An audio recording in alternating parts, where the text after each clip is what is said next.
Hello students, welcome to Shaw educational academy. देखो, जैसे जेयूटी ने क्या किया है, तुम्हारे लिए एक सरप्राइज गिफ्ट भेज दिया है। सरप्राइज गिफ्ट क्या है? देखो, ये नोटिस है जो कि है डेट 11 जुलाई 2026 का, ठीक है, जिसमें क्या बोला है कि new education policy diploma engineering second और फोर्थ सेमेस्टर एग्जाम 2026 का परीक्षा आवेदन पत्र भराए जाने के संबंध में, मतलब तुम्हारा एग्जाम फॉर्म का डेट आ चुका है। एग्जाम फॉर्म का डेट आ चुका है, जैसे कि तुम लोग को पता ही चल गया होगा अब तक, ठीक है। अब इसको भरने के स्टेप्स देख लो।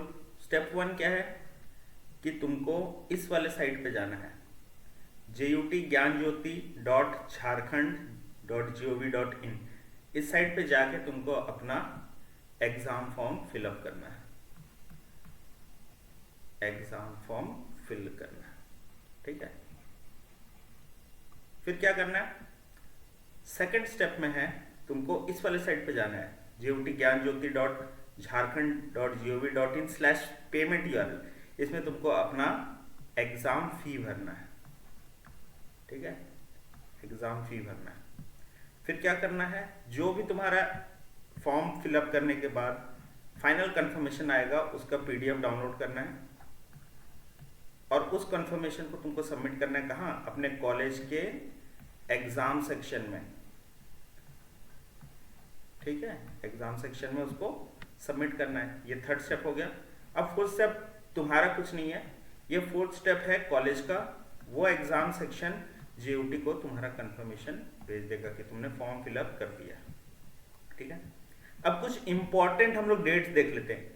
15 टू 21 जुलाई तुम्हारा एग्जाम फॉर्म फिल करने का डेट है। 15 टू 21 जुलाई, यानी इस वीक के वेंसडे से नेक्स्ट वीक के ट्यूसडे तक, ठीक है।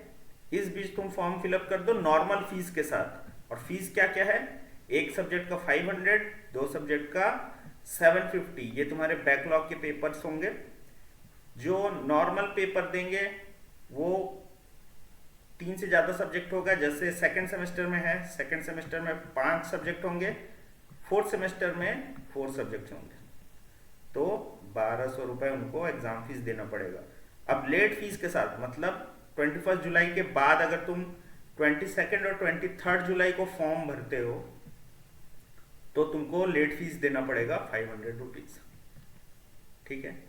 ये डेट्स हैं जो कॉलेज की तरफ से कंफर्मेशन जाएगा तुम्हारे कंफर्मेशन PDF का जेयूटी के पास, उसके लिए डेट्स हैं 16 टू 24 जुलाई। और ये सबसे मेन है, ये क्या है? ये तुम्हारा एग्जाम डेट है, ठीक है। तो एग्जाम कब होगा तुम्हारा? अगस्त में, यानी लगभग 30 दिन बचे हैं, 30 डेज।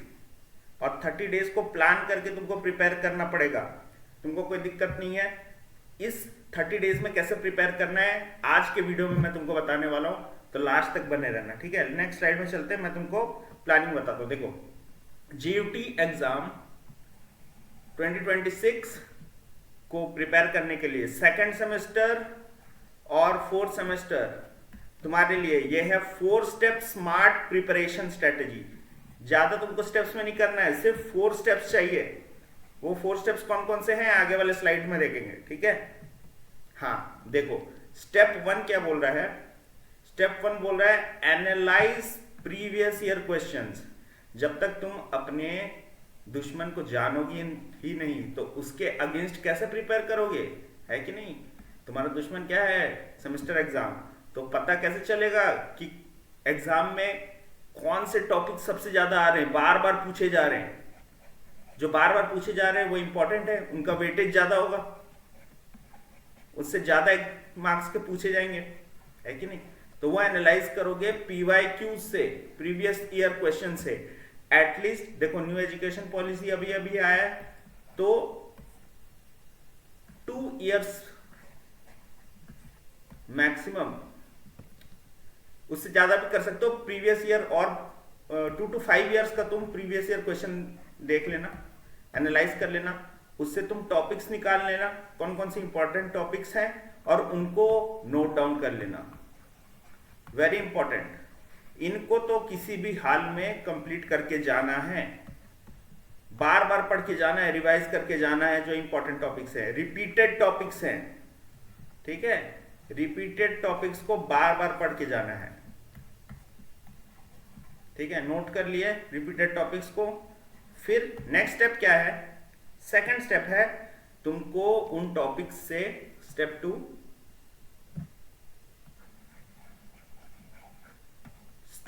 तुमको उन टॉपिक्स को अपने क्लास नोट्स, टॉपिक्स को क्लास नोट्स में से निकालना है, जो भी तुमको तुम्हारे टीचर ने दिए होंगे क्लास नोट्स, उसमें से फाइंड आउट करके बार बार रिवाइज करना है, ठीक है। बार बार रिपीटेड रिवीजन, मैं बार बार एम्फसाइज कर रहा हूं कि बार बार रिपीट करना है तुमको, बार बार रिवाइज करना है, रिपीटेड रिवीजन, ठीक है। और एक चीज, लास्ट मोमेंट में क्विक रिवीजन के लिए तुमको क्या करना पड़ेगा? क्विक रिवीजन के लिए अपने हाथ से हैंड रिटेन शॉर्ट नोट्स बनाओ। हैंड रिटेन शॉर्ट नोट्स ये बहुत इंपॉर्टेंट है। हैंड रिटेन शॉर्ट नोट से क्या होगा कि लास्ट के दिनों में, जैसे तुम्हारा कल एग्जाम है, तो आज तुम 1 to 2 आवर्स में कंप्लीट सब्जेक्ट को रिवाइज कर सकते हो, कंप्लीट सब्जेक्ट को रिवाइज कर सकते हो। तुमको ज्यादा टाइम नहीं लगेगा, 1 से 2 घंटे में कंप्लीट सब्जेक्ट, मैं एक टॉपिक की बात नहीं कर रहा हूं, तुम कंप्लीट सब्जेक्ट को 1 से 2 घंटे में रिवाइज कर सकते हो। किसकी मदद से? शॉर्ट नोट्स की मदद से। तो स्टेप 2 भी क्लियर हो गया। अब हम आएंगे स्टेप 3 में। देखो, थ्योरी एग्जाम और न्यूमेरिकल एग्जाम, थ्योरी और न्यूमेरिकल सब्जेक्ट को डील करने का अलग अलग तरीका होता है, ठीक है। थ्योरी का मैंने बता दिया कि इंपॉर्टेंट टॉपिक्स पीवाईक्यू से निकालो, इंपॉर्टेंट टॉपिक्स पीवाईक्यू से निकालो, उसको बार बार रिवाइज करो, शॉर्ट नोट्स बनाओ। सिमिलरली न्यूमेरिकल सब्जेक्ट्स के लिए तुमको क्या करना है? फॉर्मूला नोटबुक बनाना है, फॉर्मूला नोटबुक बनाना है। ये क्यों सर? क्योंकि जेयूटी में जो न्यूमेरिकल्स आते हैं वो डायरेक्ट फॉर्मूला बेस्ड आते हैं। मैक्सिमम जो क्वेश्चन रहते हैं वो फॉर्मूला बेस्ड रहते हैं जेयूटी में, ठीक है, फॉर्मूला बेस्ड रहते हैं। अब जब तक तुमको फॉर्मूला ही याद नहीं होगा तो तुम उस क्वेश्चन को अटेम्प्ट कैसे करोगे, कैसे सॉल्व करोगे, है कि नहीं? तो फॉर्मूला तुमको याद नहीं है, आसान सा क्वेश्चन तुम छोड़ के या गलत करके आ जाओगे। तो उससे बढ़िया है तुम फॉर्मूला नोटबुक बनाओ और उस फॉर्मूला नोटबुक से फॉर्मूला रिवाइज करते रहो और न्यूमेरिकल सॉल्व करते रहो। फॉर्मूला रिवाइज करो और उस पर बेस्ड न्यूमेरिकल्स सॉल्व करते रहो। यह है अप्रोच न्यूमेरिकल सब्जेक्ट को डील करने का। न्यूमेरिकल को सॉल्व करते रहो, ठीक है, फॉर्मूला रिवाइज करो, न्यूमेरिकल सॉल्व करो। ये तो हो गया थर्ड स्टेप। अब आखिरी स्टेप क्या है? ये देखो, आखिरी स्टेप भी बहुत ज्यादा इंपॉर्टेंट है। तुमको पीवाईक्यूज को प्रैक्टिस तो करना है, सिर्फ पढ़ के नहीं, बाय रीडिंग।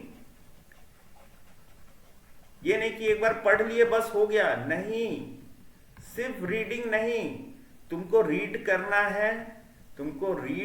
है, फिर उसको प्रैक्टिस करना है लिख के। प्रैक्टिस करो बाय राइटिंग,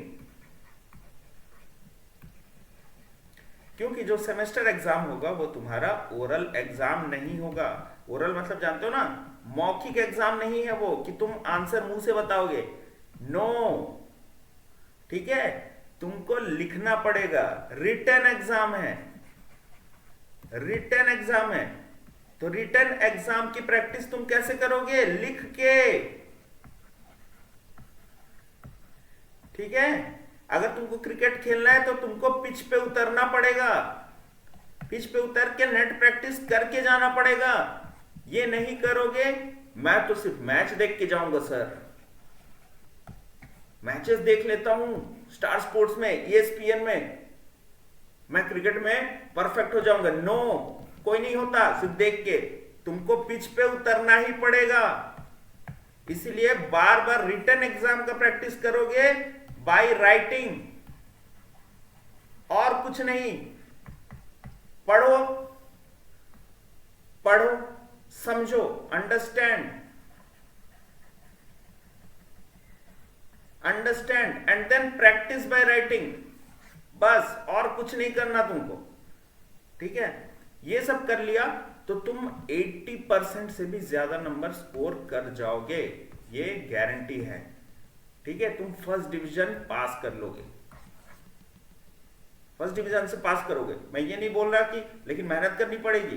जो 4 स्टेप्स मैंने बताए हैं, अगर उनको तुम इन 30 दिनों में एकदम शिद्दत से कर लेते हो तो कोई नहीं रोक सकता तुमको बेहतरीन परफॉर्मेंस देने से। ठीक है, तो आज की इस वीडियो में इतना ही रखते हैं।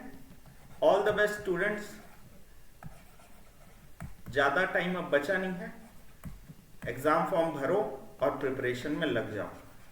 मैं क्रैश कोर्स लेके आऊंगा इस चैनल पे 4th सेमेस्टर का, स्पेशली 4th सेमेस्टर का, सभी सब्जेक्ट्स का। ठीक है, तो इस वीडियो को लाइक करो, चैनल को सब्सक्राइब करो, और जितना हो सके अपने दोस्तों के साथ, अपने बैचमेट्स के साथ शेयर भी करो।